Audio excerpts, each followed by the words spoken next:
네, 오늘의 뉴스, 주요 뉴스 정리해드리는 시간입니다. 더 매일매일 쏟아지는 뉴스 3가지, 또 기자가 고른 뉴스까지 함께 더해서 전해드리겠습니다. 더 뉴스, 오늘 이데일리의 손희연 기자와 함께하겠습니다. 어서 오세요. 네, 안녕하세요. 네, 먼저 이 산불 상황 좀 짚고 갈게요. 현재 상황이 어떻습니까? 네, 산불 어제 오후 5시 20분쯤 강원 인제군 기린면 야산에서 불이 났고요. 어젯밤 10시에 올 가을로 이제 첫 산불 대응 1단계가 내려졌습니다. 소방당국이 밤새 진화 작업을 벌였는데 주민들이 대피해서 다행히 인명피해는 발생하지 않았습니다. 네, 현재 진화율 60% 수준이고요. 1.65km 구간 불길은 잡혔는데 아직 1km가량 불길이 남아있는 상태라고 합니다. 또 산세가 험해서 진화가 쉽지 않다고 하는데요. 야간에 헬기가 뜨지 못했기 때문에 산림청이 날이 밝는 대로 헬기 25대를 투입해서 진화 작업에 속도를 낼 계획입니다. 네. 그리고 건조한 날씨 또 강한 바람에 불길이 다시 확산할 수 있으니까요. 최선을 다해서 진화를 해야겠습니다. 자, 오늘 첫 번째 뉴스를 보겠습니다. 오늘 어떤 소식입니까? 네, 오늘 첫 번째 뉴스는요. 2019년 패스트트랙 신속 처리안 건을 두고 여야가 물리적 충돌을 일으켰었죠. 네, 패스트트랙 충돌 사건 1심 선고 결과가 나왔죠? 네, 재판에 당시 자유한국당 의원 등 26명에 대한 이제 1심 선고가 어제 6년 7개월 만에 나왔습니다. 앞서 검찰이 의원직이 상실될 정도의 구형을 해서 이제 이들이 의원직을 유지할 수 있을지 관심이 쏠렸었는데 결론적으로 국민의힘 현역 6명 의원 모두 의원직을 유지하게 됐습니다. 네, 자 사건을 한 번씩 짚어볼게요. 이게 2019년 4월에 있었던 일이에요? 네. 네, 당시 이제 국회 현장에서 물리적 충돌이 있었고 이후에도 고소고발전이 이어지면서 재판까지 오게 되었죠. 그렇죠. 그때 저도 영등포경찰서를 담당을 했었을 때인데 맞고소전을 취재하면서 뻗치기를 많이 했던 기억이 납니다. 그래요. 또 당시 민주당이 공수처 설치법과 연동형 비례제 도입 법안을 패스트트랙에 올리려고 하다가 당시 자한당 의원들의 강한 반발에 부딪혔고 대치가 심해졌어요. 그러면서 당시 자한당 의원들이 회의장 출입을 봉쇄하고 또 체입에 당시 바른미래당 의원을 회의에 못 나오게 6시간 동안 감금을 하기도 했고요. 그 자유한국당 의원들이요. 바른미래당 체입의 의원을 그때 6시간 동안 감금했었죠. 기억이 납니다. 자, 관련해서 이제 오늘 1심 결론이 난 거잖아요. 어제. 자, 1심 결과 어떻게 나온 거예요? 1심 결과는 일단 그 결과적으로 보면은 벌금형이었었어요. 법원이 특수공무집행 방해 혐의 그리고 또 국회법 위반 이렇게 두 가지를 나눠서 선고를 했어요. 그래서 특수공무집행 방해 혐의를 봤을 때 나경원 의원이 벌금 2천만 원, 또 송원석 원내대표가 1,000만 원을 선고받았고요. 또 현역 의원 경우에 형법상 금고형 이상일 경우 또 국회법 위반에 대해서는 벌금 500만 원 이상이면 의원직이 상실이 되는데요. 국회법 위반을 봤을 때 나 의원과 송 원내대표 각각 400만 원, 150만 원 벌금을 선고받았습니다. 다른 현역 의원들도 이 기준보다 낮게 선고받았고요. 네. 그러면 일단 벌금형은 2천만 원, 1,000만 원 이렇게 받았지만 국회법 위반 혐의는 500만 원 이상이 나와야지 의원직이 상실되는데 그 이하가 나온 거예요. 나경원 의원 벌금 400만 원 나왔으니까 의원직을 그대로 유지하게 된 거예요. 네, 딱 맞춰서 그렇게 선고가 받았어요. 그런 것 같아요. 자, 그런데 이 여야 모두 관련 1심 결과에 대해서 어떤 의견을 내놨습니까? 네, 안도와 분노가 엇갈렸다고 좀 볼 수 있겠습니다. 이제 주요 발언들을 좀 봐야 할 것 같은데 어제 나경원 의원이 무죄 선고가 나오지 않아 아쉽다. 또 법원이 명백하게 우리의 정치적 저항 또 항거에 대한 명분을 인정했다. 또 민주당의 독재를 막을 최소한의 저지선을 인정받았다. 이렇게 의미를 부여했습니다. 또 최보윤 수석 대변인도 헌정 질서를 지키기 위한 불가피한 저항이었음을 확인한 결정이었다. 또 이 사태의 책임 역시 대화와 협상을 거부하고 폭력 사태를 유발한 거대 여당에 오만했다고 밝혔습니다. 민주당에서는요? 민주당에서도 좀 실망하는 분위기가 감지됐는데 어제 정청래 당대표는 SNS에서 법원이 국회 폭력을 용인하고 용기를 줬다. 조희대 사법부답다고 비판했고요. 어제 박수현 수석 대변인도 나 의원의 이런 발언들에 대해서는 파렴치하다, 모렴치하다고 맹비난했고 또 이게 사법부 판단까지 정치적 수사로 덮어씌우려는 만행이다라고 비판까지 했습니다. 또 민주당은 이번 선고로 좀 사법개혁 의지를 더욱 불태우는 분위기도 감지되고 있습니다. 지금 이제 1심 결과니까요. 네. 예. 자, 어떻게 보셨어요, 전체적으로? 저는 이 사건이 사실 정치권에서 끝나야 됐을 것 같은데 네, 여기까지 와가지고 네, 당시 이제 국회가 진짜 난리도 아니었다고 하는데 난장판이었고 취재하던 동료 기자들 좀 이야기 들어보면 뭐 같이 깔려 죽을 뻔했다 뭐 이런 정도였어요. 네, 이런 이야기도 하고 네. 이제 일단 법원은 당시 자유한국당 의원들이 뭐 적법한 정치 활동이었다고 주장을 한 거에 대해서도 다 유죄라고 봤습니다. 네, 또 재판부 발언을 좀 봐야 될 것 같아요. 어제 국회가 지난 과오를 반성하기 위해 마련한 국회 의사결정 방식을 국회의원들이 스스로 위반했다고 이제 그 설명을 했고요. 또 헌법과 국회가 만든 법을 국회의원들이 스스로 위반했다. 헌법과 법률을 누구보다 준수해야 할 국회의원들이 불법을 동원해서 동료의 입법을 저지하거나 뭐 국회 정상 운영을 방해해서 죄책이 가볍지 않다. 이렇게 지적을 했습니다. 또 피고인들뿐만 아니라 어제 국회 전체에 대한 좀 책임도 짚었었는데 재판부는 뭐 국민의 의견을 수렴하고 설득해 정책을 결정하는 성숙한 의정 문화를 갖추지 못한 데서 비롯됐다고 꼬집기도 했습니다. 그렇죠. 대화와 타협으로 문제를 해결하는 그런 성숙한 문화가 없었다라는 점도 지적을 했어요. 당시 이제 동물국회라는 이야기까지 나왔었잖아요. 부끄럽지 않은 그런 선진화된 국회가 됐으면 좋겠다라는 말씀 들었고요. 두 번째 더 뉴스는요? 네, 법률권 국회 법제사법위원회 의원들이 대장동 사건 항소 포기에 집단 반발한 검사장 18명을 고발을 했었잖아요. 이거에 대해 이제 민주당 지도부가 사전 논의가 없는 돌출행동이라며 당혹감을 표했습니다. 그래서 이제 여당 내 엇박자 기류가 좀 감지되는 한편 또 야당에서는 고발 조치에 대해 조폭 정권이라며 비판을 이어가고 있습니다. 그래요. 앞서 잠깐 짚었었는데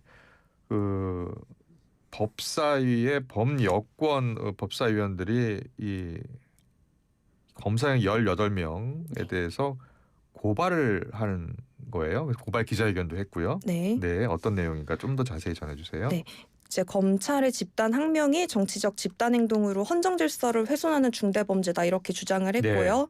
또 이게 검찰의 정치적 중립성을 무너뜨린 일탈 행위라고도 좀 질타를 했는데 이 검사장들의 성명 발표 자체에 대해서도 절차적 정당성을 갖추지 못했다고 했습니다.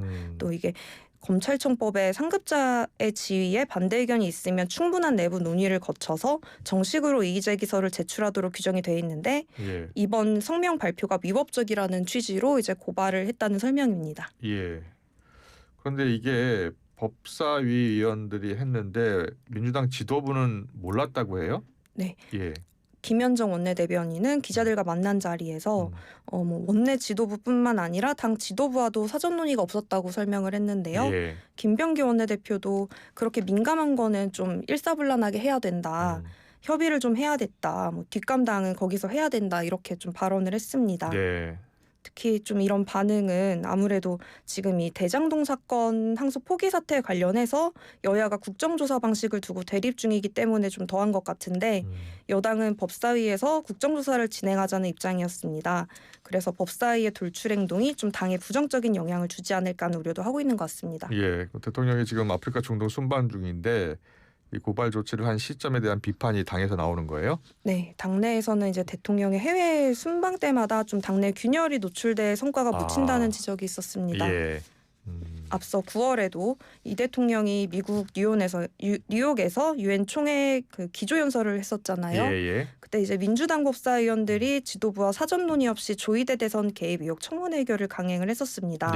그래서 김병기 원내대표는 17일에 이 논란 전에 대통령님이 해외 나갈 때마다 꼭 당에서 이상한 얘기를 해서 성과가 묻히는 경우가 있는데 앞으로 없어야 된다고 말을 했고 이제 다시 우려하던 일이 좀 생긴 것 같다 이런 반응이 나오고 있습니다. 이 대장동 항소 포기 사태가 계속 확산되고 있는 국면이죠. 논란에 대해서도 이제 국민의힘도 날선 반응 보이고 있고요. 예. 특히 박철우 대검 반부패 부장이 신임 서울중앙지검장으로 임명된 것에 대해서도 이제 비판을 하는데 항소 포기의 주도적 역할을 한 사람을 중앙지검장에 앉혔다면서 고운 인사라고 좀 힐난을 하고 있고 네. 송원석 국힘 원내대표도 정권의 대국민 선전포고다. 이제 이재명 정권의 권력형 비리 게이트로 기록될 거다 이렇게 비판하고 있습니다. 어떻게 보세요? 그 법사위의 법률권 의원들과 지도부와의 생각이 좀 다른 것 같아요. 어때요? 당내에서 당혹스러운 분위기가 있는 거는 명백한데 네. 이제 이 고발 조치에 대해 당내 갈등이나 지도부 패싱으로 확대 해석할 필요가 없다는 시각도 있는 것 같아요. 예. 그래서 상임위 차원의 고유 활동으로 볼 수도 있다는 건데 전현희 의원도 의원들이 자발적으로 자신들의 이름을 걸고 한 의정 활동이다. 상임위 활동 차원이다 이렇게 말을 했고 하지만 법사위는 좀 강경 노선을 이어가지 않을까 보입니다. 지도부가 소극적인 거 아니냐 상대적으로 좀 이렇게 생각을 하고 있는 것 같고 좀 혼란이 이어질 것 같습니다. 네, 잘 들었습니다. 세 번째 더 뉴스를 이어갈게요. 세 번째 더 뉴스는요.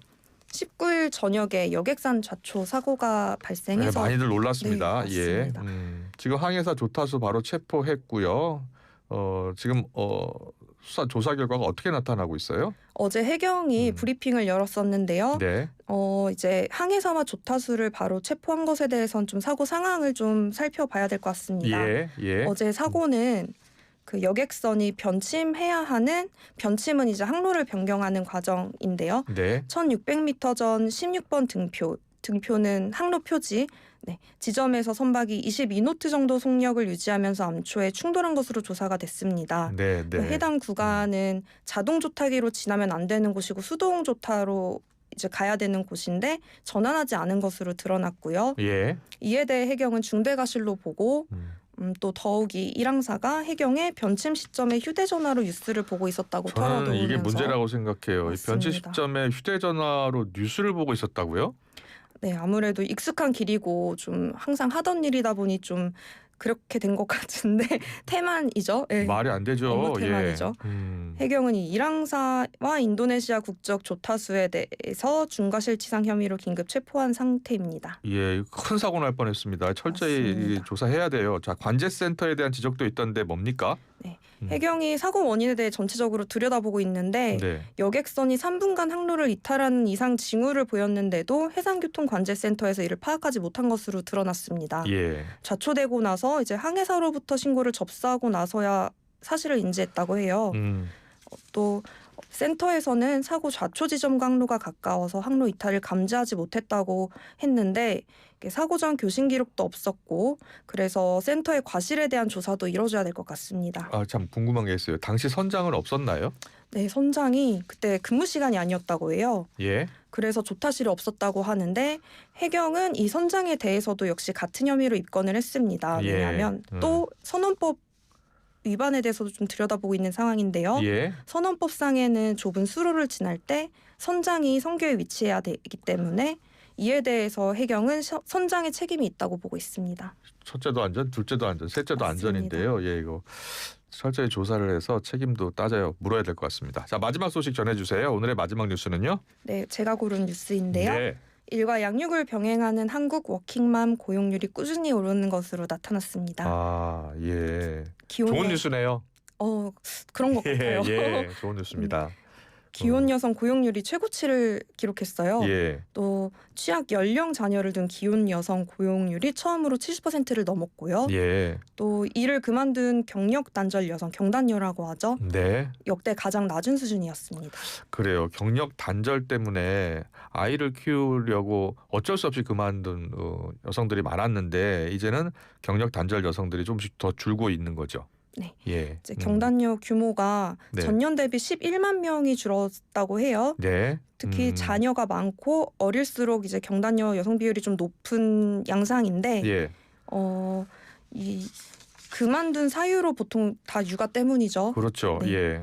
근데 이제 이게 오래되면 일을 오랜 기간 그만두면 직장 복귀가 어려워진 경향이 뚜렷했는데 경력 단절 기혼 여성 중 10년 이상 장기 단절된 경우도 절반 가까이 됐습니다. 남편들이 더 많이 도와줘야 돼요. 그렇죠? 같이 하는 거니까요. 그러니까요. 잘 들었습니다. 지금까지 2대1 손혜영 기자와 함께했습니다. 고맙습니다. 감사합니다.